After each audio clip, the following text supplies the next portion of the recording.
안녕하세요. 끝내주는 경제 명지대학교 석좌교수 이광재입니다. 오늘은 성공회대학교 미래지식연구원과 두 번째 공동기획 인구 싱크홀 대한민국의 선택은 세 번째 시간입니다. 사람이 점점 줄어들고 있는데 우리는 앞으로 어떻게 일하고 어떤 사회에 살게 될 것인가 라는 주제를 가지고 해보도록 하겠습니다. 먼저 우리가 이인실 한국미래연구원장님, 전 통계청장님 나오셨습니다. 안녕하세요. 네, 안녕하세요. 네.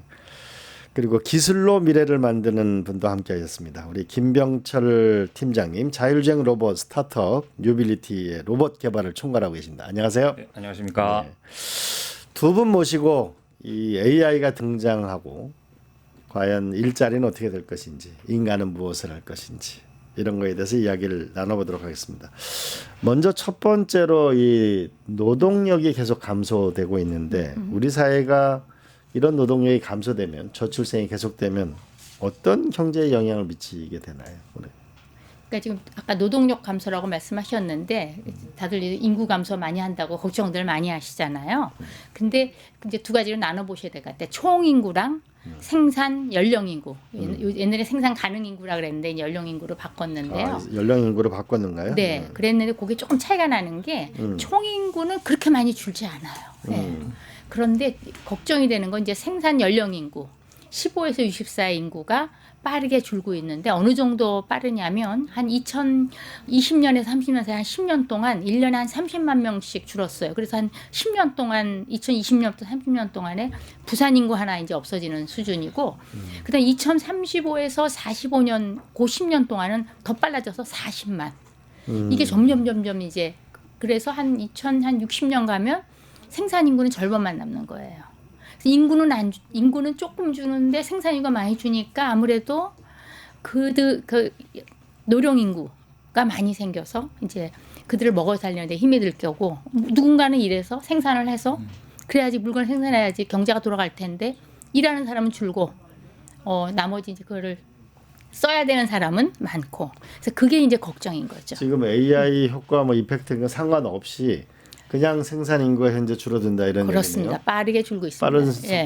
빠른 속도로 줄어드는 가장 큰 이유가 뭐죠? 애를 적게 낳고요. 그러니까 태어난 애가 줄어드는 거죠. 그런데 이제 생각보다 그 연세 많으신 분들이 오래 사시니까 인구는 그렇게 빨리 안 주는 거죠.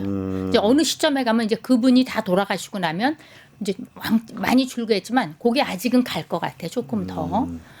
그러면은 그 생산 인구는 계속 줄어들고 연세 드신 분이 많이 살면은 그 사회 복지 비용이라든지 이게 자체가 그렇죠. 감당이 불가능해질 텐데요. 그렇죠. 그래서 이제 그거 소위 말하는 이제 전체 인구 중에 65세 이상의 인구의 비중이 이제 20%가 된 거죠. 우리나라가. 물론 아직 서구 유럽에 우리보다 먼저 그런 걸 겪었던 나라보다는 덜하지만 굉장히 높은 수준이고. 서구 유럽은 대략 몇 프로나 돼요? 20%, 25%, 뭐 30%까지 가까이 가죠. 근데 우리가 빠르게 글로 갈 거고 우리의 문제점 뭐냐? 이게 너무 빠르게 진행되는 거죠. 일본은 수십 년 동안 준비를 했는데 우리는 빠른 속도로 그게 오고 있다는 그렇습니다. 거죠. 유럽은 더 천천히 왔고요. 네. 그럼 인구 감소가 경제 성장률에는 실질적으로 어느 정도 영향을 미치나요? 아시다시피 저기 이제 경제 성장이라는 거는 뭔가 생산을 해서 그래서 그게 GDP잖아요. 그로스 도메스틱 프로덕트인데 그 프로덕션 하는 거는 뭐냐? 자본과 노동과 그걸 기술을 가지고 만들어내는 건데 이 노동이 줄어드는 거예요. 근데 이제 이 노동이 다 인구는 아니죠. 그 인구 중에 누군가가 일을 하면 그게 이제 노동이 되는 거는 건데 이 전체 모수가 줄으니까 노동 아까 말한 대로 일할 사람이 줄고 그 일할 사람이 또 적게 일하면 더 줄고 그래서 아마 우리나라가 우리가 계속 저는 경제학자니까 쭉 이 경제를 보아오면서 제가 생각했던 것보다 더 빠르게 오고 있고 그래서 여러 뭐 예측이 있지만 2040년 정도 가면 이제 노동이 오히려 빠져서 GDP의 기여도가 마이너스로 가게 됩니다. 지금은 자본 노동 기술 이러면은 대략 몇 프로쯤 돼요? 이를테면 이제 그때마다 다르긴 하지만 이제 기술은 따로 이제 보는 방법이 있는데 그게 조금씩 다르지만 지금은 아마 그 노동이 한 퍼센테이지로 따지면 그게 연도별로 다르긴 한데 한 20, 30%? 그리고 노동이 20-30% 네, 정도 경제 성장률에 기여하고. 자본이 그보다 조금 많고 그다음 나머지 이제 토탈 팩터 프로덕티비티라고 해서 총 요소 생산성. 그게 이제 기술로 들어가는 부분이죠. 예. 그 보통 이제 우리가 경제 성장 이런 거 할 땐 자본 노동 기술 이렇게 보는데 자본 노동이 한 20-30% 정도 보고 있다. 근데 지금 현재 세계의 흐름을 보게 되면 빅테크의 움직이는 이런 거 보면 자본과 기술이 훨씬 더 강화되면서 노동이 또 작아지는 측면이 있지 않나요? 어떻게 되나요? 노동이 작아지는 측면이 있다고 보여질 수는 있기는 한데요. 기본적으로 사실 노동은 사람이 할 수 있는 일이잖아요. 일단은 사람만이 할 수 있는 일이 훨씬 더 많다고 보고 있습니다. 뭐 기본적으로 로봇으로 적용하는 어떤 공장이나 시스템 보면 뭐 조립을 한다, 뭐 한다라고 하는데 사실 물건의 이송, 어떤 물건 여기다 갖다 놓는다에 대한 역할이 많지 여기다 갖다 놓고 뭐 조립을 이렇게 디테일하게 한다라는 그런 기능은 아직까지는 이제 좀 더 발전이 필요하거든요. 그래서 노동은 아직 좀 더 유효하지 않나, 인구는. 네. 필요성 유효하지 않나, 그렇게 일단은 생각이 들기는 하고 있습니다. 근데 경제 성장 이렇게 보면 결국은 자본 노동 기술 이렇게 된다면은 네. 뭔가 노동이 줄어들게 되면 뭔가 기술이나 자본에서의 뭔가 그걸 상쇄할 만한 뭔가 요소들이 있어야 경제 성장을 이룰 수 있지 않나요? 그건 어떤가요? 아니, 그러니까 지금 이제 경제가 너무 빨리 돌아가가지고 제가 아까 얘기하셨을 때 이걸 어디를 기준으로 말씀을 드려야 되나, 왜냐하면은 경제는 정확히 디파인해서 말씀을 드려야지 이게 정확히 오는데, 이게 제가 아까 막 걱정을 했어요. 이걸 어떻게 지금 당장 뭐 몇 년도 기준 이렇게 해야 되나, 아니면은 10년을 봐야 되나. 근데 연대별로 많이 다르거든요. 1980년대는 그 토탈 팩터 프로덕티비티, 그러니까 생산성의 기술로 인한 게 굉장히 컸었어요. 그랬다가 이게 좀 줄었다가 왔다 갔다 했는데, 이제 기본적으로 경제는 노동과 자본으로 나누고, 그게 이제 한국은행에서 우리 만드는 그러한 그 그로스 어카운트라 그러죠. 성장 회계에 들어가는 그런 부분인데, 뭐 한 50년, 100년 이렇게 돼 보면은 보통 이제 60% 정도가 노동으로 들어가는 거고, 아까는 이제 제가 기여도를 말씀드린 거고, 그리고 이제 나머지 한 30%고 왔다 갔다 하거든요. 그래서 그런데 지금 너무 인구가 빠르게 줄고 있기 때문에 어차피, 그리고 그래서 노동하는 사람은 줄어들어서 그게 전체 아까 말씀드린 것처럼 2040년도쯤 가면 마이너스를 이제 적응을 하기 때문에, 그렇다면 지금과 같은 성장을 유지를 하거나 아니면 적어도 기본 성장이라도 하려고 그러면 나머지가 생산성을 받쳐줘야 되는데, 그게 바로 아까 말한 뭐 AI니 기술 혁신이 그런 부분이 이걸 이제 보충을 해줘야 되고, 아마 그런 길로 빠르게 갈 거라고 저는 생각을 합니다. 실제로 이렇게 현장에 있다 보면은 이 자본과 기술이 이렇게 노동이 부족한 부분, 빠지는 부분을 이거를 대체하는 거를 네. 느낄 수 있어요? 대체하고 있다는 거를 좀 느끼기보다는 이런 사례가 있었어요. 저희가 이제 협력사 업체가 계신데 일할 사람이 없다. 근데 이제 어떤 일할 사람이 없냐? 사실 어렵지 않다. 그냥 이거 여기에 물건 갖다 놓고 기계에 넣어서 버튼 누르고, 그리고 단기가 끝나면 다음 기계에 그 업무를 하고. 근데 한 몇 달 있다가 다시 또 만나 보니까 그 협동 로봇이라고 하죠. 그런 걸 한 도입을 해 놓으신 거예요. 그래서 이거를 지금 설치를 하고 있다. 이 친구가 전기만 넣어주면 밤새도록 일을 할 수 있다. 그래서 이제 생각이 드는 거죠. 아, 이게 크게 이제 사람의 일을 대신해 줄 수 있다. 사실 사람이 할 수 있는데 사람 야근도 해야 되고, 근데 솔직히 요즘 야근 별로 안 하고 싶습니다. 네, 좀 집에 가서 빨리 쉬고 싶고, 그리고 또 어떤 측면에서는 이제 또 뭐 좀 도와준다라는 개념으로 내가 나이가 좀 들었지만 로봇이 좀 도와주면 내가 뭐 5년은 더 일할 수 있지 않을까 해서 이제 뭐 대신해 주는 역할, 그리고 그러니까 이 기업주 입장에서는 사람을 쓰기 어려운 시간대에도 로봇을 사용할 수 있어서 생산성을 올릴 수 있다라는 관점 하나도 있고, 뭐 인간 관점으로 봤을 때는 내가 나이가 들어도 조금 더 일할 수 있다, 건강하게. 뭐 근골격계 로봇 이런 것도 사실 요즘 개발이 되고 있잖아요.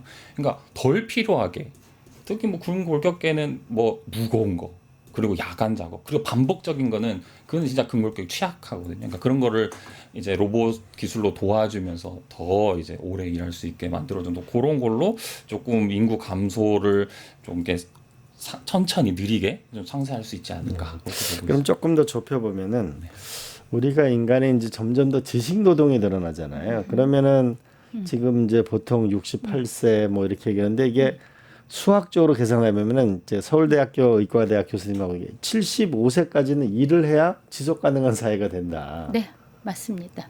네. 그건 어떻게 봐야 될까요? 그 이제 우리는 지금 이제 지난 2016년부터 법정 은퇴 연령을 60세로 했잖아요. 근데 우리나라는 아시다시피 고령자들이 그 노후에 대한 준비가 안 돼 있고 연금도 굉장히 적고 그래서 실질적으로는 72.3세까지 일을 합니다. 실질 은퇴 연령이 다. 그리고 고용률도 그 고령자들이 OECD에서 가장 높은 나라입니다. 그러니까 적어도 60세 이상의 연령들이 오래 일하는 나라. 거의 한 40% 가까이 일을 해요. 네. 72세까지. 네. 그러니까 평균적으로 72세까지 일하고요. 근데 아시다시피 그 사람마다 다 신체적 나이하고 법정 나이는 너무 차이가 나잖아요. 어떤 사람은 뭐 동창회 나와 보면은 60세인데도 70세 같은 사람도 있고. 그래서 사실은 신체적 나이를 본다면 굉장히 늦게까지 75세까지 일해도 전혀 문제가 없고요. 이걸 한번 보셔야 돼요. 이제 인구학적으로는 코호트라 그러잖아요. 60년대, 70년대 이런 게 태어날 때 내가 어떤 환경에 태어났고 나의 영양 상태가 어땠느냐. 예를 들어서 제가 이제 베이비 부분 세대 앞에 있는데 저보다 10년 앞에 있었던 그분들은요 못 먹었어요. 빨리 돌아가세요. 어려워요. 근데 저희는 상대적으로 그래도 좀 끼니를 굶지는 않았고 보릿고개도 없었고 영양 상태가 좋고 그때 또 시리얼 안 나와가지고 건강하게 먹었어요. 훨씬 더 오래 살고 일도 훨씬 더 많이 할 수 있는 거죠.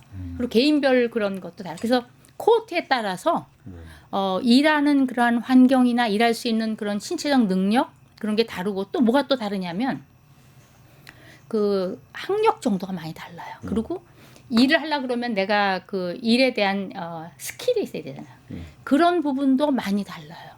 그래서 지금 이제 앞으로 우리가 인구가 줄어들어서 걱정된다 이런 얘기를 많이 하는데 이 지금 이제 퍼스트 베이비붐 세대 그리고 이제 세컨드 베이비붐 세대가 나오면서 그 세대들이 이렇게 이제 노령 인구로 들어가고 있거든요. 근데 그 지금 세컨드 베이비붐 세대가 이제 은퇴 연령으로 들어가기 시작했어요. 두 번째.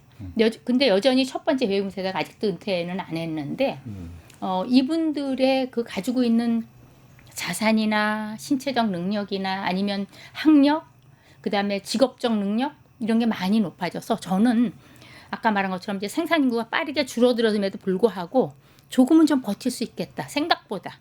세컨 베이비붐은 몇 년생? 55에서 이제 시작 10년.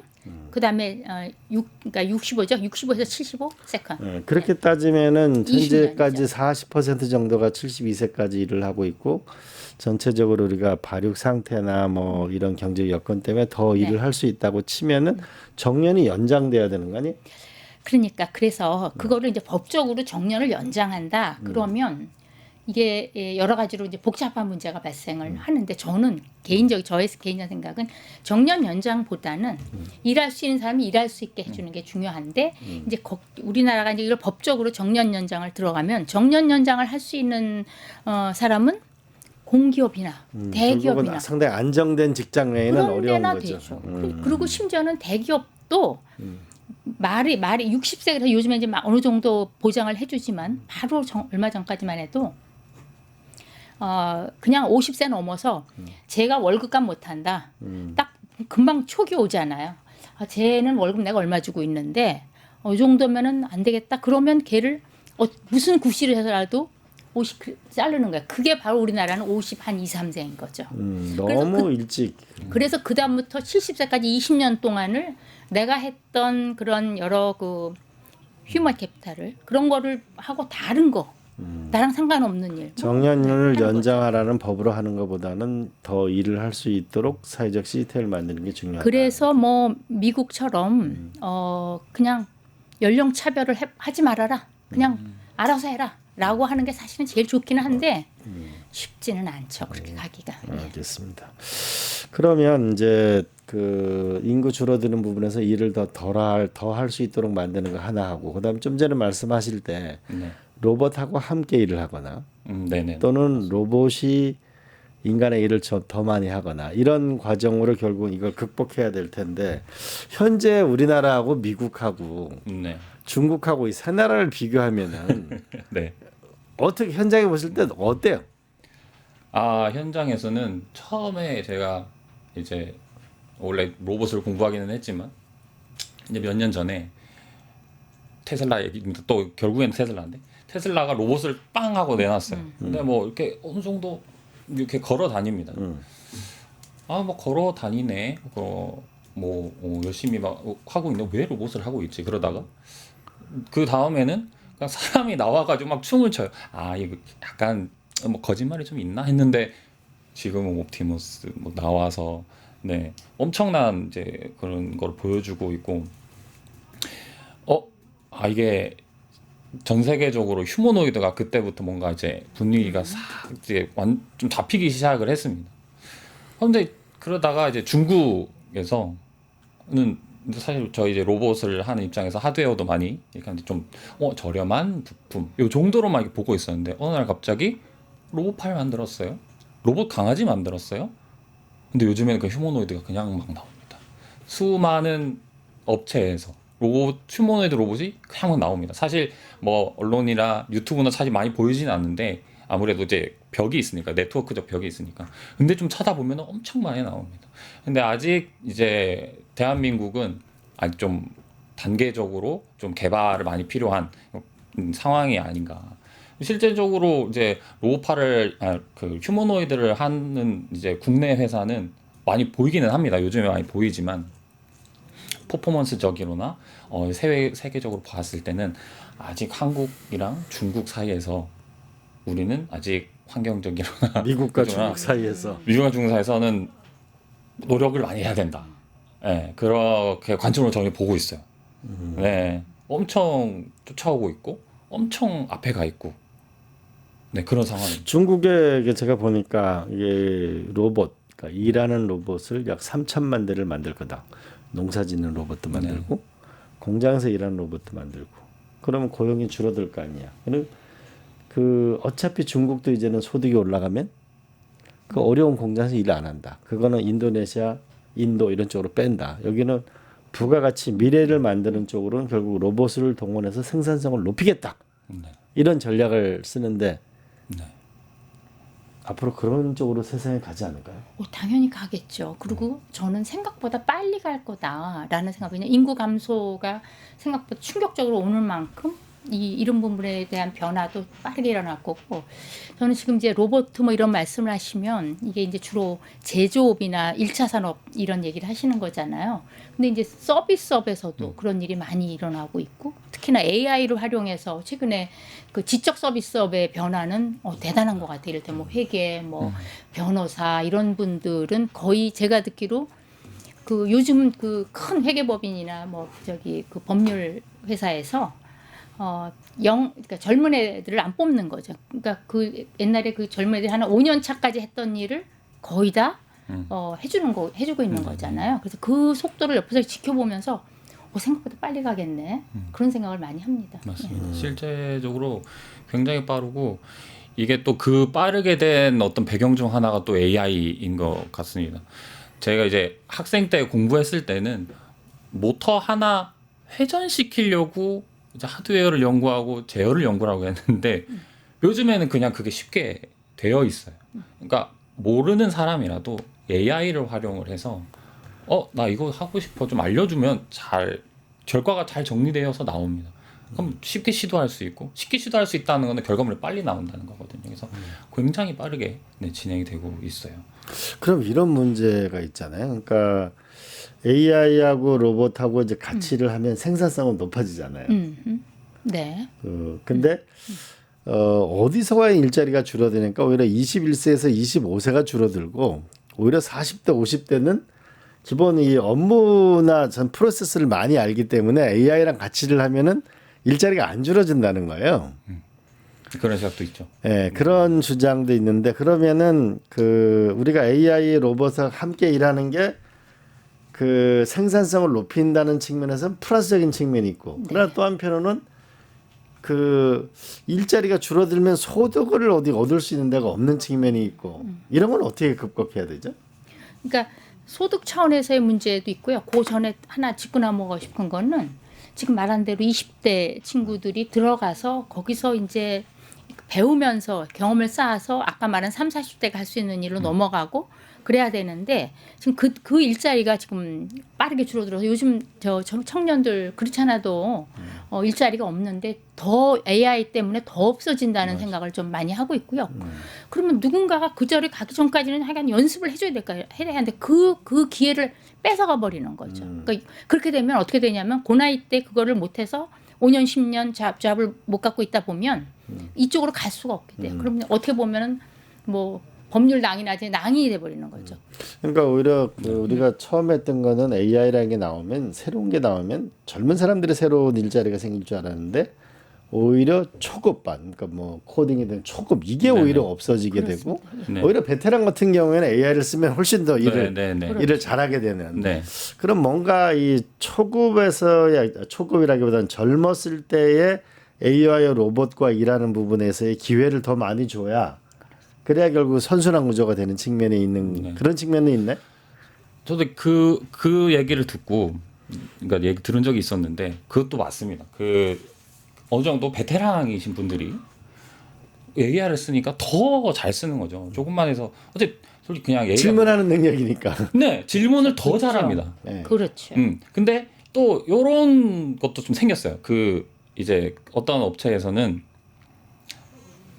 너희 코딩 능력은 오케이. 뭐 어쨌든 신입 사원이니까 뭐 잘 하지 못하는 게 근데 저희 그 글장 물어본다고 하잖아요. 이거를 잘 물어보면 결과물도 잘 나오니까 이것 엔지니어. 예. 스크립트 짜는 요 엔지니어도 이렇게 뽑아 보더라고 시도를 하더라고요. 그래서 그런 것도 이제 뭔가의 그 자리가 있을 수도 있겠다라는 생각이 들고 한편으로는 어쨌든 이 시대를 이제 AI가 발전돼 이 시대를 살아가면서 약간 스탠다드가 높아져 가고 있는 것 같아요. AI도 할 줄 알아야 되고 예전에는 뭐 컴퓨터 몰랐고 시작했는데 요즘 무조건 알아야 되고 스마트폰 무조건 잘 다뤄야 되고 요즘에 AI도 이제 무조건 잘 다루어야 되는 상황이 온 것 같고 그래서 학생들이 좀 더 이렇게 열심히 어느 정도 공부를 좀 해놔야 차에 뛰어들어도 어떤 자리를 가도 잘 활용을 해서 오케이 뭐 신입사원 인정해서 채용하고 이용하고 그러려면 결국은 이게 교육혁명과 뗄래야 뗄 수가 없는 것 같아요. 결국은 네. 이 자본과 기술이 발달한다지만 AI 로봇이 발달하면 결국은 거기에 사람이 붙어야 되는 건데 이 AI 로봇을 잘 쓸 수 있기 위해서는 질문하는 인간이 나와야 되고 그거를 만들어내려면 결국 협업하고 질문하는 인간을 만들어내려면 그렇죠. 기존의 암기하는 교육을 벗어나야만 결국은 새로운 인간이 나오게 되는 건데 그러면 한편으로 한국이 안 될 것 같지만 IQ가 전 세계 제일 좋은 민족이라고 치면 오히려 AI 때문에 생산성이 훨씬 더 고도화된 나라를 만들어내는 그런 측면은 없을까요? 어떻게 보세요? 저는 가능할 것 같은 게 사실 대한민국이 굉장히 그 상황 적응력이 굉장히 좋습니다. 그래서 어떻게든 이 상황에서 좋은 제품 만들어낼 거고요. 좋은 기술 만들어낼 거고 사실 리더가 안 될 수도 있습니다. 뭐 쫓아오는 뭐 업체들도 많겠죠. 그럼에도 사실 뭐 지금껏 그래왔던 기술 개발과 항상 그 우리나라는 학생 수학 잘해요? 못합니다. 하지만 사트에서 거의 100점 가까이 맞잖아요. 그런 수준으로 이제 해외 가서도 다 역할 다 하면서 그래 다 역할 하지 않을까요? 네, 대한민국 그렇게 살아남지 않을까 싶습니다. 그러면 조금 더 방향을 또 바꿔보면은 결국은 전통적인 제조업은 결국은 이제 뭔가 다른 길을 가게 될 텐데 그럼 앞으로의 AI 시대가 오면 도대체 어떤 산업에서 일자리를 만들고 어떤 게 최고의 부가가치를 내게 될 거다. 자율주행차가 될 거냐 로봇이 될 거냐 과연 그걸 어떻게 보고 있나요? 네, 제가 뭐 정확하게 알면은 벌써 이제 주식을 시작했는데 아무튼 일단 자동차도 저희 나라 자동차 또 뗄 수 없는 또 산업 구조니까 근데 이미 전기 자동차 관점에서는 이미 디바이스가 돼버렸잖아요. 저는 로봇이랑 거의 같다고 봅니다. 저희 유빌리티가 만들고 있는 실외 자율주행도 결국엔 저희 로봇이라고 부르죠. 근데 자율주행이거든요. 뭐 전기 자동차도 당연히 자율주행하면서 계속 결국 로봇이고 그리고 로봇 관점에서도 이게 그냥 로봇이라고 생각하면 휴머노이드가 일단 가장 먼저 떠오르기는 하지만 결국 산업에서는 협동 로봇이나 뭐 제가 개발했던 뭐 이동하는 로봇 그게 일단 사용은 먼저 되지 않을까 싶어요. 그래서 이게 먼저 저는 플릿이라고 단어를 쓰는데 가장 먼저 많이 퍼질 거고 사용은 가장 먼저 많이 할 거고 제조업도 사실 이제 축소가 될 수 있을 거라고 이제 보여는 지지만 그래도 제조업에서도 그 이런 로봇들을 사용하면서 이제 그 줄어드는 인구를 로봇으로 이제 대신 사용을 하면서 그렇게 이제 제조업 제보대로 탄탄하게 만들어가고 생산성 올려가면서 진행되지 않을까요? 우리 원장님은 이게 저는 이제 거시경제학자여 가지고 여러 생각이 많이 드는데요. 그 물론 이제 산업 우리가 그동안 한 3, 40년 동안 수출했고 그 산업이 그래서 수출해서 먹고 사는 산업 그리고 우리를 경제를 끌어가는 산업이 아시다시피 중후장대 산업 계속 갔고 그 우리나라가 이제 OECD에서 생산성이 그 거의 뭐 하위급인데 그러한 이유 중에 하나는 서비스업 때문이었거든요. 근데 이제 AI도 들어오고 지금 말하는 대로 로봇 같은 그 자동화 이런 것들이 원래도 이제 제조업은 했기 때문에 그쪽은 아마 저는 끌고 나갈 것 같고 이제 걱정이 되는 거는 이제 서비스업인데 서비스업이 이제 AI로 들어가면서 훨씬 더 많이 이제 개선이 될 것 같기는 해요. 그런데 문제는 이제 산업 차원도 그렇지만 그런 걸 받아들일 수 있는 데는 대기업이에요. 그게 사실 AI도 투자를 꽤 해야 되거든요. 처음에 그냥 할 수 있는 게 아니고 투자를 계속 해야 되고 돈도 내야 되고 쓰는 비용도 그래서 그런 부분에 있어서 우리나라는 대기업보다는 중소기업의 숫자가 훨씬 많은데 이거는 어떻게 끌고 나갈 것인가? 왜냐하면 경제가 다 같이 끌고 나가야 되지. 이 특정만 갈 수는 없거든요. 저는 신산업은 분명히 잘 가고 우리나라 사람들 머리도 좋고 그래서 어느 길을 만들어낼 것 같아요. 그러면 나머지 안 되는 중소기업은 어떻게 끌고 나갈 건가? 그 부분을 한번 저는 고민을 해야 될 것 같아요. 산업별로 다 이게 지금 말하는 AI나 신기술이나 이런 것이 다 똑같이 이렇게 적용되는 게 아니고 차이가 날 것 같고요. 그래서 그걸로 인한 불균형이나 불균등 현상이 나타나고 소득도 마찬가지입니다. AI를 잘 쓰고 이런 사람도 있지만 내가 태어나기를 그렇게까지 뭐 몸 쓰는 건 잘하는데 머리 쓰는 걸 못하게 태어나는 경우에는 어떻게 할 건가? 그래서 그 사람하고 그렇지 않은 사람하고의 소득 격차에 대한 부분을 어떻게 보전해 줄 건가? 그리고 아까 말씀드린 거 그런 월급에서 차이나 이런 거에 대한 고민이 있어야 될 것 같아요. 그러니까 그림을 다시 그려야 되겠다 그런 생각을 합니다. 그 이제 미국이 캘리포니아가 일본을 총 GDP를 넘어섰는데 4천만이 1억 2천만을 넘어섰는데 우리가 20년 전에 유럽하고 미국을 비교하면은 뭐 유럽이 높았죠. 근데 지금 뭐 비교 안 될 정도로 유럽이 무너져 버렸는데 그 왜 그렇게 무너졌는가라고 보면 결국은 신경제에 실패를 한 건데 결국 신경제라고 하는 게 결국은 AI나 결국은 데이터나 이런 부분에서 뭐냐면 그 개인정보 보호라든지 플랫폼 기업에 결국 실패한 그러다 보니까 젊은이들의 일자리가 없고 경제 성장이 안 받쳐주다 보니까 결국은 기존에 쓰는 복지 비용이 과다하다 보니까 결국은 일본의 극우 정당이 등장하는데 젊은이들이 결국 많이 가담하게 되더라. 그러면 결국은 우리도 그 길을 안 가려면 보다 서비스업 부분에서 뭔가 데이터 부분이나 이런 부분에서 보다 좀 더 많은 기여가 있어야 되는 거예요. 타다나 우리가 이런 전통산업과 신산업이 탄생할 수 있는 사회적인 대타협이 많이 일어나야 결국 서비스업에서 미래 일자리가 나오는 그런 측면이 있지 않나요? 그럼요. 예. 그래서 그런 거를 이제 실제로 종사하는 사람도 있지만 큰 이제 정책을 마련할 계획을 짜는 사람들은 그런 부분에 배려를 하면서 같이 가줄 수 있게끔 그러니까 조화로운 사회가 갈 수 있게끔 그렇게 하는 사람은 그렇게 가게 그 운동장을 크게 만들어 주고 또 그렇지 못한 사람도 같이 그 나눌 수 있게끔 하는 그런 저는 그 패러다임 전환에 따른 그런 시스템을 짜나가야 된다고 어쨌든 생각합니다. 신산업과 전통산업이 뭐 네. 신산업은 선이고 전통산업은 악이고 이건 아니잖아요. 그렇죠. 결국은 인간의 문제니까 이거를 어떻게 특히 미래의 플랫폼 기업이나 AI를 쓰게 되면 사실 이제 뭐 앞으로 AI가 만든 저작권도 다 인정해주는 세상이 오니까 이 지적재산권 IP의 새로운 시대가 열린다고 치면은 젊은이들이 그 기간을 열어줘야 될 거고 또 한편으로 보니까 이제 결국은 로봇으로 될 거다. 근데 AI는 결국은 반도체와 네.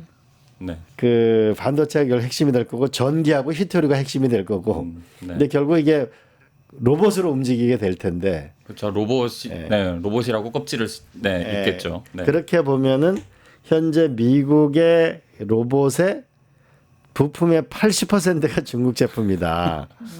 거짓말 아닐 것 같습니다. 그렇게 보면은 우리한테 어려움이 될 기회라고 보면은 한국의 자동차 부품이라는 게 대체로 네. 내연기관의 자동차 부품이라는 게 로봇을 구성하고 있는 거와 거의 비슷하잖아요. 그러면 이 자동차 부품 회사를 로봇 산단으로 대규모로 전환해 주는 것을 같이 해주면 결국은 앞으로는 이 서비스 부분에서의 진화 부분하고 전통적인 제조업 부분에서 양 부분에서 모두 어떤 양질의 일자리가 나오고 오래 일할 수 있는 거 아니냐. 그러면 경제 성장이 되는 거 아니냐. 이런 로직은 가능할까요? 일단은 그 우리나라 일단은 지적 재산 뭐 이런 것들이 굉장히 좋은 나라잖아요. 그래서 결국에는 저는 그 유빌리티는 그리고 저는 이 서비스 로봇이 우리나라의 어떤 그 핵심이 되지 않을까. 뭐 중국에서 부품 잘 만듭니다. 뭐 신뢰도도 많이 올라왔어요. 그래서 사종 로봇, 그러니까 강아지 같은 로봇도 만들고 로팔도 나옵니다. 이거 시중에 딱 나왔을 때 물음표 뜹니다. 하드웨어는 좋은 것 같은데 이거 어디다 쓰지? 그죠? 어디다 쓰지? 근데 이제 그거를 이제 유빌리티 같은 경우는 이제 서비스로 막 푼 거죠. 예. 좋은 기술로 좋은 어떤 이 제품을 만드는 것도 좋기는 한데 그러면 1억, 2억 하는 로봇이 나올 테니까. 근데 좀 저렴하게 해야 사람들이 쓸 수 있지 않을까? 빨리 써요. 그래서 이제 뭐 물건도 배송받고, 예, 그 순찰도 막 이렇게 하고 됩니다. 그래서 그 지금 뭐 중국이나 미국도 이제 뭐 좋은 막 기술로 막 로팔도 나오고 휴머노이드 나오지만 사실 우리가 지금 동네에서 볼 수는 없습니다. 왜냐하면은 기술도 너무 올라가 있고 내구성도 사실 보장이 안 돼 있고 가격도 너무 비싸니까. 그래서 저희 나라는 어쨌든 이 좋은 중국과 그 큰 미국의 큰 시장 그리고 좋은 부품 그리고 저희 나라도 좋은 부품이 많지만 좋고 저렴한 부품을 잘 활용을 해서 서비스 로봇을 잘 발전시켜 가지고 서비스 가치를 계속 만들어내는 그게 좀 주요하지 않을까. 그러면서 그런 것들을 빨리 기술을 개발하면서 인력도 계속 발전이 되고 좋은 품질의 인력도 만들어지고 하는 게 아닐까 그렇게 보고 있습니다. 그러면 이제 이게 대기업이나 이런 부분은 좀 전에 원장님 말씀하신 대로 이거 적응해 나갈 텐데 중소기업이나 이런 부분에서의 이들도 그걸로 같이 성장해야 되는 건 이들은 그럼 어떤 지원체 어떤 것들을 해야 될까요? 저는 초기에 투자할 때는 대기업은 그냥 열심히 하라고 그 가능한 한 이제 그 필드를 많이 마련해주고 중소기업은 그런 부분에 있어서 정책적으로 지원이 들어가야지 거기에 편승할 수 있지. 그냥 스스로는 하기 어려울 것 같아요. 그래서 정부가 그런 면에서는 좀 지원금도 주고 인프라도 깔아주고 하는 거를 좀 했으면 좋겠다. 그래야지 우리 산업도 크고 중소기업도 살지 않나라는 생각을 합니다. 저는 그 데이터 부분이 저는 생각이 많이 들던데 예를 들어 요새 이제 뭐 대법관 증원 얘기가 있는데 사실은 판례 부분만 빨리 데이터 부분을 풀어줘도 맞습니다. 그 수많은 사람들이 판례 연구나 이걸 해나가면 많은 직업이 생긴다고 보거든요. 그러니까 EBS가 갖고 있는 엄청난 교육 데이터와 이런 거를 만들어주게 되면 엄청난 교육 컨텐츠도 만들어내고 젊은이들에게 굉장히 많은 그러니까 정부가 일을 할 수 있게 해주려면 기본적으로 이게 AI 시대는 데이터의 접근권을 줘야만 맞습니다, 맞습니다. 예, 그래야만 이 데이터를 가지고 뭐 자율주행차를 연구를 하든지 뭐 네. 판례 연구를 하든지 아니면 교육 콘텐츠를 만들든지 이런 부분에서의 뭔가 한국 사회과 유럽과는 다른 뭔가 여기서 큰 그 결단을 내려줘야만 뭔가 이 AI 시대에 많은 새로운 일자리가 나오는 거 아닌가 이런 생각이 들더라고요. 네, 그 대목에서 제가 전직 통계청장으로서 말씀을 안 드릴 수가 없는데 근데 우리나라가 이제 이렇게 데이터를 이렇게 각자 이렇게 하는 게 있고 모아놓는 그런 이제 나라마다 다 다르거든요. 데이터를 다루는. 근데 우리는 약간 이제 분산형이면서 약간 센트럴라이즈가 있는데 이걸 모아놔야지 이게 힘을 발휘하거든요. 근데 우리가 지금 가장 그 제가 데이터하면서 안타까웠던 건 뭐냐면 우리나라 개인정보보호법이 너무 강합니다. 그래서 사실은 한 3%만 풀 샘플이 있으면 그거 가지고 굉장히 많은 일을 할 수 있고 앞에 그 이제 그 개인 식별을 할 수 있는 그것만 그 매스킹을 하면 지금 하면은 굉장히 큰 역할을 할 수 있는데 아직도 개인정보 보호에 너무 있어서 그 부분을 못해서 저는 우리나라가 지금 데이터를 제대로 활용하고 있지 않다. 그래서 말씀하신 것처럼 우리나라가 살 길이 이제 그런 쪽으로 해서 살아남아야 되잖아요. 근데 그러려면 저는 저 데이터에 관한 여러 그 관련된 그런 규제나 이런 걸 좀 더 풀어야지. 맞아. 예, 해야 돼. 아니 그렇지 않아도 그냥 새 나가는데 왜 그 걱정을 하면서 진짜 써야 될 수 있는 중요한 데이터에 대해서 그렇게까지 개인정보보호법으로 강력해서 못 쓰게 하느냐. 그러니까 이런 안타깝습니다. 보면 우리가 뭐 방배동 모자도 그 우리 엄마 살려주세요라고 하면서 그 결국은 돌아가시는 거를 본 거잖아요. 수원 세모녀도 그렇고 송파도 그렇고. 근데 보면은 위기가구 신청하세요라고 돼 있어요. 그럼 동사무소 앞에 가면 위기가구 신청하세요. 위기가에 신청하게 되면 너무 복잡해요. 근데 사실은 유럽처럼 한 개인에 대해서 우리가 사실 전기료를 내는지 안 내는지, 전화료를 내는지 안 내는지, 도시가스 요금은 뭐 몇 가지만 사실은 이게 워닝을 하면 사람인지 아닌지 우리가 500만 원 우리가 현금 인출해도 다 맞아요, 금융분석원에서 알듯이 그런 데이터를 해주면 네. 훨씬 더 집이 뭐가 어디에다 지어야 되는 건지 그렇잖아요. 그러면은 교육 부분에서도 훨씬 다양한 서비스가 나올 수도 있고 그러면 결국 우리가 마치 문화 컨텐츠에서도 강국이 되듯이 그런 부분은 좀 결단이 필요한 거 아닌가 싶어요. 그죠? 난 전 진짜 그런 거 같아요. 지금. 근데 제가 궁금한 게 또 하나 있어요. 네. 제가 어느 날 통계를 보니까 미국은 직업의 가지수가 네. 3만 개인가? 근데 우리는 가지수가 11,000개인가? 그랬던데 왜 미국은 직업 가지수가 그렇게 많고 한국은 직업 가지수가 적은 거죠? 그 분류표를 따르게 써서 그렇죠. 그 직업 분류표라는 게 있지 않습니까? 네. 표준 직업 분류표 있잖아요. 네, 그거를 더 세분화해서 하지 않는 거죠. 그러니까. 네. 그래서 저는 이런 생각을 해봤어요. 그러니까 우리는 회사 직원들 뽑으면 총무 인사 이렇게 뽑잖아요. 그렇죠. 근데 제가 아는 미국에 일하는 친구들 보니까 하나는 연봉 협상하는 사람, 하나는 평가하는 사람. 그러니까 심지어는 넷플릭스에 근무한 한 분은 시나리오만 보고 이것이 견적이 얼마 나올까만 그것만 계산하는 게 직업이에요, 이 사람의.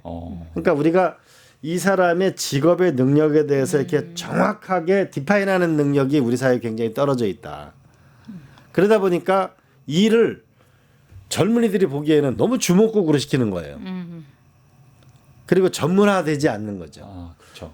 이제 사실 이게 전문화될 때만 그 내가 입사하는 같지만은 A하고 B하고 나하고 능력이 다른데 이런 걸 만들어줄 때 직업군이 더 다양해질 수 있고 그래야만 그게 AI를 써가지고 같이 붙으면 훨씬 더 고도화되는 거 아닌가라고 우리 사회의 이 직업에 대한 분화의 정도와 네. 이런 거를 훨씬 더 만들어야만 일자리도 좀 더 성숙하고 그렇게 되지 않을까요? 맞아요. 그래서 업무에 대한 그 디파인이나 분석도 정확하게 하고 말씀하신 것처럼 좀 더 세분화하고 또 거기에 따른 그런 그 보상 체계 이것도 명확하게 해야 되는데 지금 우리는 그게 같이 엉켜 있어서 아주 예를 들어 공무원 보세요. 무슨 일 해도 월급 똑같잖아요. 그건 말이 안 되는 거죠. 그러니까 잘할 수 있는 사람 월급 많이 받고 그런 부분도 생각해 봐야 될 것 같아요. 그러니까 똑같이 우리가 입사를 했다고 하더라도 다를 수 있잖아요. 분명히 그렇죠. 다르죠. 예. 또 그런 것이 돼야만 결국은 자기 성장도 일어나는 네. 측면이 있지 않을까. 자, 그러면 이 AI나 로봇이나 점차 이렇게 되면 내가 고도화될 수 있는데, 근데 이게 세금이라는 측면에서 보면 세금을 누가 내죠? 세금은 어디서 일단은 발생이 되는 세금일까요? 만약에 우리 회사에서 네. 이제 그 다크 팩토리다. 옛날에는 1,000명이 있었는데 네. 이번 현대자동차 미국 공장 보니까 몇백 명밖에 없잖아요. 아, 그러면 생산성은 높아질 텐데 전체적으로 보면은 뭔가 세금이 고쳐야 이런 문제는 어떻게 하죠? 그러니까 세금이 그럼 이제 왜 필요하냐? 국가가 유지하기 위해서, 그리고 민간의 영역이 닿지 않는 꼭 정부만 해야 될 일이 있기 때문에 세금을 걷어서 공공의 영역에 쓰는 거잖아요. 그런데 그러면 이제 어떻게 걷는 게 좋은가? 여러 방법이 있어요. 우리나라 아시다시피 제일 많은 게 이제 소득세, 그다음에 부가가치세, 그리고 법인세 이 3대가 저걸 하고 있어서, 그러면 어디서 걷을 건가를 잘 생각하셔야 돼요. 그러니까 제일 그 세금 하는 사람들이 생각에 제일 좋은 세금은 뭐냐? 걷는데 저항이 없고 그래서 걷기가 좋은 거. 근데 이 소득세가 굉장히, 이제 소득세가 지금 말이 많잖아요. 그래서 지금 뭐 부자한테 더 걷겠다 이런 얘기 하는데, 저는 이제 개인적으로 제가 법인세를 전공을 했기 때문에 그 부분을 오랫동안 생각을 했는데, 문제는 돈이 많은 사람일수록, 큰 기업일수록 능력이 있어요. 그래서 정부가 세금을 걷으면 거기를 그 텍스를 갖다 피해갈 수 있는, 회피할 수 있는 여러 가지 방법이 있어요. 그렇지 않은 사람보다. 이거를 그러면 돈 걷는 사람이 피해가려는 사람을 이길 수 있을까라는 생각을 항상 해요. 그래서 우리가 미국에서 소득세 가지고 그렇게 논쟁을 많이 하다가 60년대에 포기했어요. 왜 그러냐면 그건 어렵겠다. 다른 걸로 쉽게 하고 어려운 사람들을 그 돈을 걷어서 주는 게 낫겠다. 그래서 우리가 이제 세율을 단일화하고 쉽게 해서 빠져나가지 못하게 그렇게 하는 간단한 세금을 하고, 그리고 이제 거기서 걷는 걸로, 그렇지, 어려운 사람들, 내가 태어날 때부터 어렵게 태어났거나 아니면 내가 더 좋지 않게 태어난 사람을 도와주는 게 낫겠다라고 바뀐 거죠. 그래서 그런데 저는 AI 세금을 갖다가 잘 깊이 생각을 해보지는 않았지만, 그러니까 이건 이제 잘 생각해야 됩니다. 이거는 그러니까 이걸 꼭 여기서 걷어야 되나? 그렇죠. 그렇죠. 예. 네네네. 어쨌든 인구가 줄어드는 거를 대비한 어떤 로봇이나 AI의 사용이고, 그는 조금 어떻게 보면 편협할 생각일 수도 있지만, 인구가 줄어드는 것 자체에서 조금 덜 또 이제 세수가 사용이 되는 어떤 그런 배경이 되지도 않을까. 좀 나쁜 흐름이긴 하지만, 이런 생각은 들지만, 근데 그런 생각 좀 드네요. 인구가 줄어들니까. 우리 네. 과학도니까 그 샘 알트만이 얘기하는-거나 일론 머스크가 얘기하는, 그래 로봇을 일하고 기본소득을 줄게, 이런 거에 대해서는 어떻게 생각하세요? 로봇이 일하고 기본소득 저는 어떻게 보면 조금 인문학적인 관점일지 모르겠지만, 인간의 발전 가능성을 닫는 어떤 생각이 아닐까 생각이 들긴 합니다. 뭐 어떻게 보면 당장에는 AI가 좀 더 퍼포먼스를 낼 수 있고, 뭐 좋은 결과를 낼 수 있고, 더 빨리 만들 수도 있는데, 이제 어쨌든 이 한 사람이 한 100년을 살아감에 있어서 그냥 바보처럼 살아갈 수는 없잖아요. 좀 더 머리도 쓸 수 있고 발전은 되고, 그래도 인간의 어떻게 존엄성이라고 얘기하기 좀 어울릴 말일지는 모르겠습니다만, 그런 관점에서 그래도 인간이 할 수 있는 일은 충분히 좀 있어야 되지 않나. 이런 면에서 저도 드는 생각이, 말이 좋아서 로봇세고 하지 누가 로봇세를 내겠어요. 거슬 방법이 없을 것이다 라는 생각이 들어요. 근데 아마 틀림없이 이 자동화 다크팩토리를 향해 갈 거예요. 왜냐하면 생산성을 높이기 위해서. 네네. 그죠? 네. 그걸 막을 방법이 없을 겁니다. 네. 그러다 보니까 지금 현재 세계적인 현상에 이 극우의 세계적인 몸살을 앓는 이유가, 미국이 지금 경제 성장률이 모자라는 것도 아니고, 뭐 지금 일론 머스크 보면은 그 1,000조 원 달라는 거 아니에요. 뭐 빅테크 하루에 막 몇십 조씩 돈을 버는. 그러니까 부는 빅테크로 있는 대로 모이는 거고. 그렇죠. 더구나 이게 AI라 장착되면은 전 세계를 상대로 서비스하는 거 아니에요. 그러니까 돈은 더 모이게 돼 있는 거란 말이죠. 그렇죠. 그러면 뭔가 이런 분배 구조에서 새로운 자본주의 모델을 안 만들어내면 방법이 없는 거는 이런 건 어떻게 극복하죠? 그러니까 어쨌든 세금은 걷어야 되는데 네. 효율적으로 걷어야 되고, 근데 거기 중요한 원칙은 그런데 이제 경제는 성장해야 되고 그리고 생산성을 올려야 되기 때문에 우리가 뭔가 열심히 하려는 그런 인센티브를 꺾지는 않으면서 걷어야 돼요. 그렇죠. 근데 그러나 세금이 해서 그걸 가지고 해야 될 일 중에 하나는 내가 원하지 않는데 내가 머리가 나쁘게 태어났다든가 내가 어디가 아프게 태어났다든가 이런 부분은 내 잘못이 아니잖아요. 그래서 그거는 고정해 줘야 되는 거죠. 그래서 그런 의미로 본다면 저는 그러니까 인센티브 스킴에서 인센티브를 저기 가로막지 않는, 그래서 열심히 일해서 혁신도 해서 새로운 것도 뭘 만들어낼 수 있는 그거는 살리면서 나머지를 보정해 주는. 그래서 그런 의미로 본다면 플랫하게 걷는 게 제일 낫지 않겠냐라고 결론을 냈었어요 한때요. 부가세 같은 거를 그렇죠. 유럽처럼 하냐. 그런데 그 대신에 그걸 형평성 있게 많이 써주잖아요. 우리나라 부가세 10%밖에 안 되니까 그걸 더 얻어도 되겠다.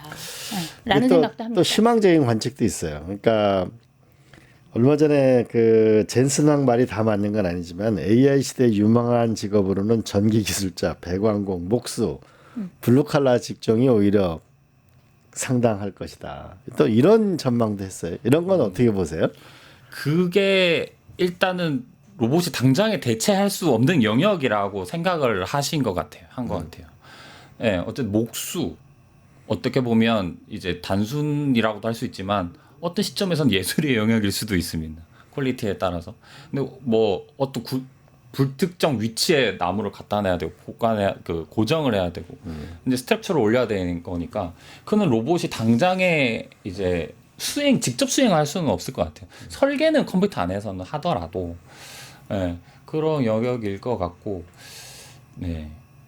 일단은 그렇게 될 것 같습니다. 네. 이건 어떻습니까? 우리 과거 이제 경영학의 아버지란 피터 드러커 같은 경우가 앞으로 영리 부분과 비영리 부분에서 고용 지수를 보게 되면 비영리가 더 늘어나게 될 것이다. 그렇게 얘기한 적이 있었고, 앞으로 우리가 일반적인 필수 노동이라고 생각하는 거, 뭘 만들고 하는 것보다는 오래 사니까 뭐냐면 돌봄, 의료, 뭐 이런 그 연세가 많이 드는 이런 부분에서의 새로운 서비스 노동이나 이런 형태가 엄청 늘어나게 될 것이다. 그런 건 앞으로 어떻게 예측하는 거예요? 그러니까 인구 구조 두 가지를 보셔야 되는데요. 인구 구조를 아까 고령화가 있기 때문에 누군가 돌봐줘야 될 게 많이 이제 그 돌봄 노동에 대한 수요는 엄청 늘어날 거고요. 그리고 그러니까 그러나 이제 다 해주기가 어렵잖아요. 그러니까 로봇가 뭐 일본 같은 경우는 뭐 노인들 목욕도 로봇으로 시키고 뭐 말 걸어주는 거, 약 갖다 주는 거 다 할 수 있지만 그래도 필수적으로 사람의 손이 가야 될 게 그런 게 있는데, 자 그런데 지금 인구 구조로 보면 아까 제가 말씀드린 것처럼 한 2060년쯤 되면은 뭐 40몇 프로가 노령 인구인데 그걸 어떻게 하겠습니까? 그런데 그래서 그걸 어떻게 극복할 건가? 그래서 그동안은 뭐 우리 조선족도 오시고 이래가지고 간병인이니 뭐 이런 돌봄 노동을 상당 부분 커버를 했는데 이제 그게 한계다. 왜냐면 사람을 아무리 외국인을 불러도 왜냐면 조선족도 늙어가고 있습니다. 올 사람이 없어요. 그래서 어렵거든요. 돌봄 노동 구하기. 근데 방법은 그럼 옛날에는 어떻게 했을까? 그런 거 없었는데 했잖아요. 근데 그래서 가족이 가족을 가족끼리 다시 모여 살면서 도와주는 가족으로 하는 방법. 근데 그리고 아주 극히 일부분은 이제 아까 말한 대로 무슨 로봇가 하는 방법, 또 옛날하고 달리 가족이 꼭 뭐 자식 아들 이게 아니라 모여서 살면서 서로 봐주는 것도 차이 할 수 있고. 근데 요즘에 우리나라가 다른 나라에 비해서요, 연세 고령화되신 분이 요양원과 요양병원에 있는 비율이 너무 많아요.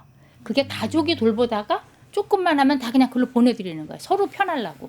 근데 그게 지금 과도하게 많아요.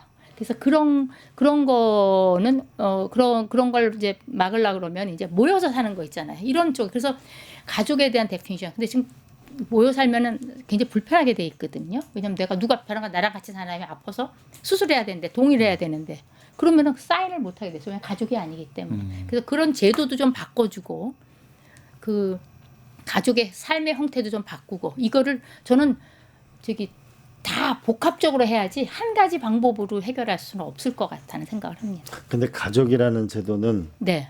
어떻게 될까요? 그래서 이거는요 빨리 붕괴가 되고 있어요. 제가 엊그제도 그 일본에서 저한테 이제 인터뷰를 하러 왔는데 그 내용이 뭐였냐면 한국의 비혼 출산이 5.8%가 됐어요.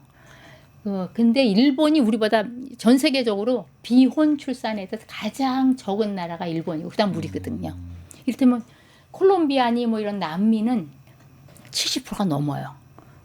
프랑스도 60몇 %고. 그래서 유럽 같은 데는 기본적으로 아이를 낳으면 국가가 키워준다 이런 생각이 그렇죠. 그래서 가족에 대한 거를 법적으로도 그렇고 좀 이렇게 좀 내가 다양한 삶을 하겠다. 그러면 좀 그걸 풀어주는 그런 부분이 있어야지 돌봄 문제도 같이 갑니다.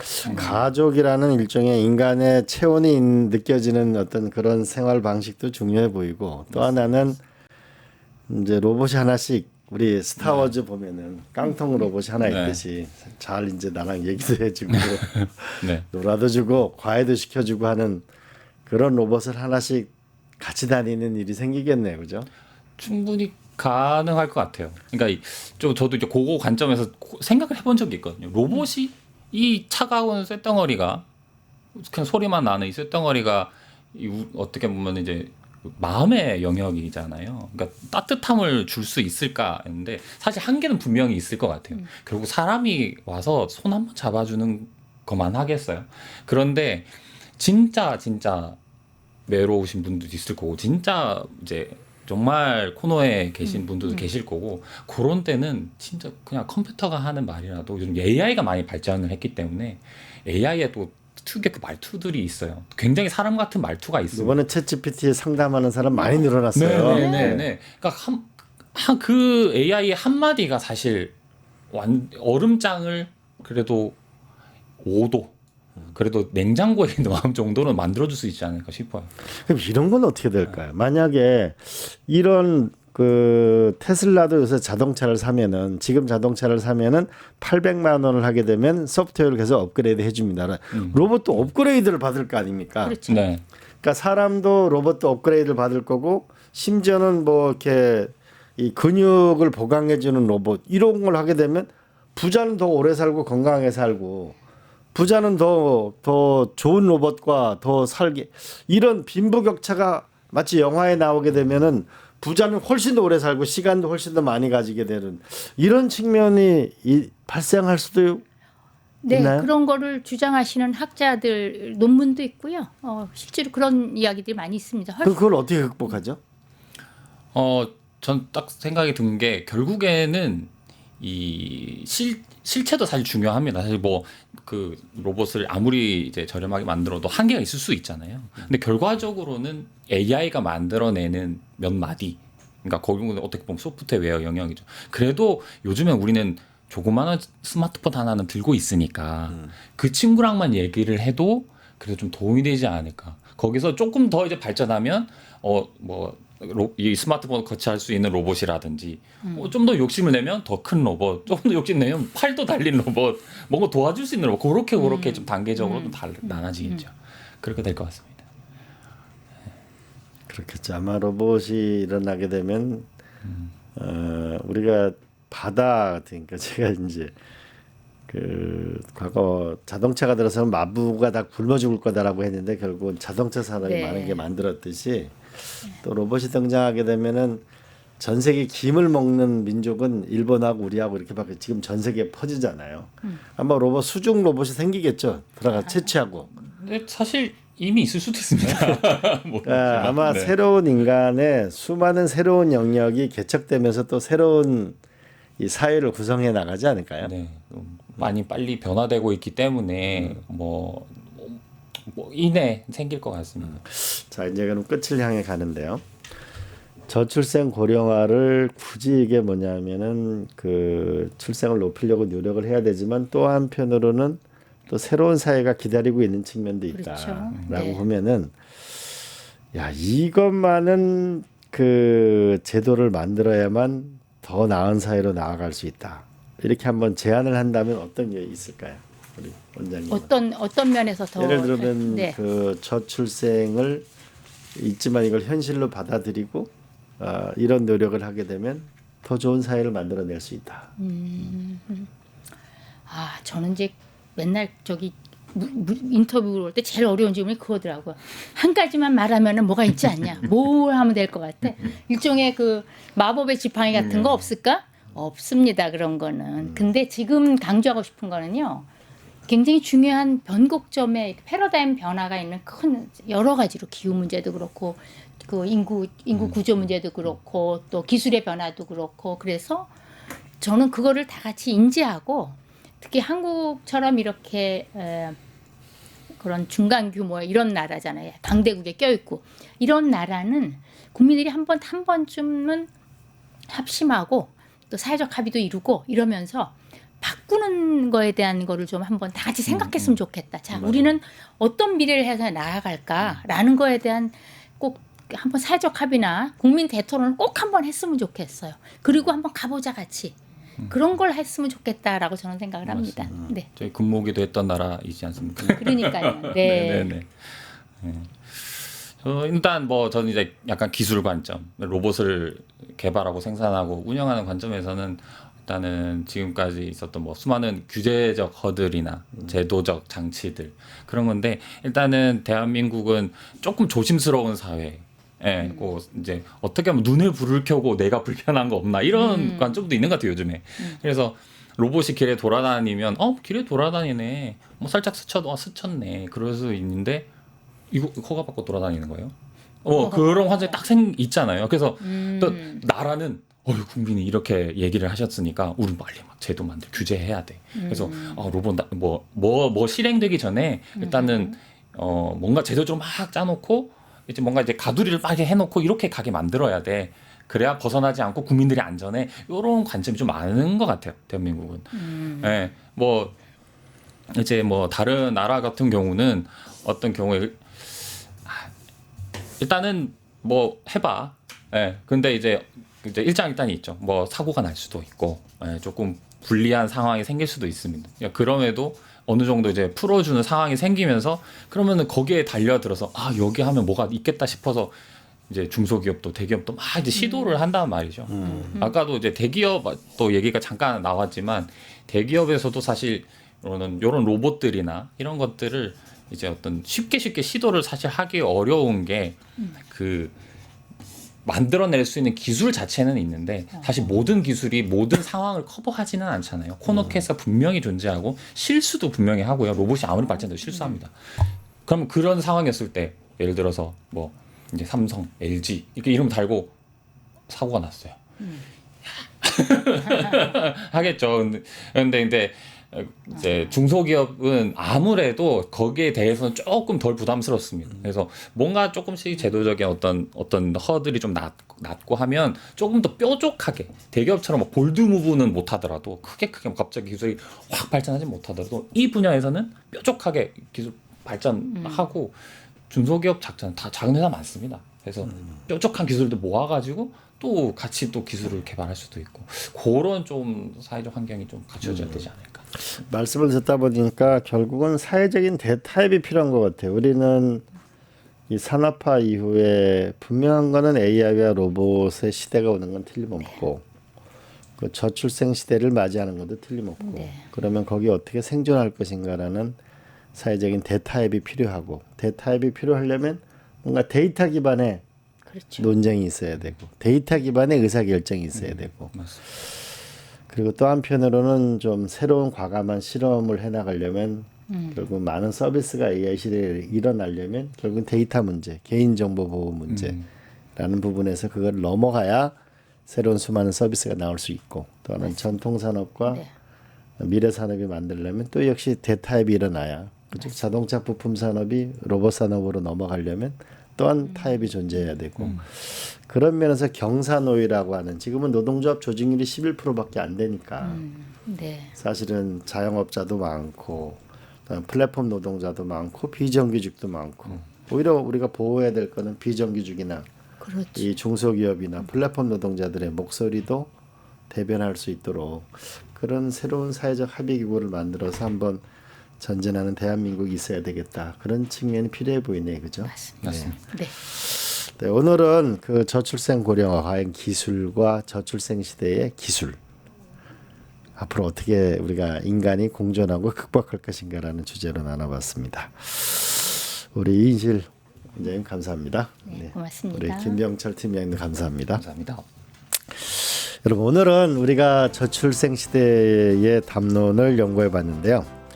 이런 말이 있답니다. 이 서양에는 있는 직업이 있는데 동양에 없는 직업이 있답니다. 그게 뭐냐면은 탐험가랍니다.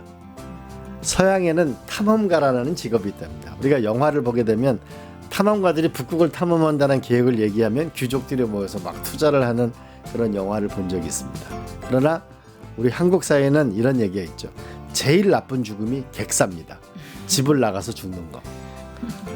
그러니까 탐험가는 기본적으로 객사할 가능성이 많은 거 아니겠습니까? 우리 사회에는 이 실험 정신, 도전 정신이 한국 사회를 여기까지 밀고 왔다면 이제 산업화 민주화의 성공의 신화는 뒤로 하고 이제 새로운 사회를 향한 도전하는, 탐험하는, 모험하는 그런 대한민국이 돼야만 우리 저출생 시대의 위기를 함께 극복해 나갈 수 있을 거라고 생각합니다. 우리 두 분 네. 감사합니다. 고맙습니다. 감사합니다. 고맙습니다.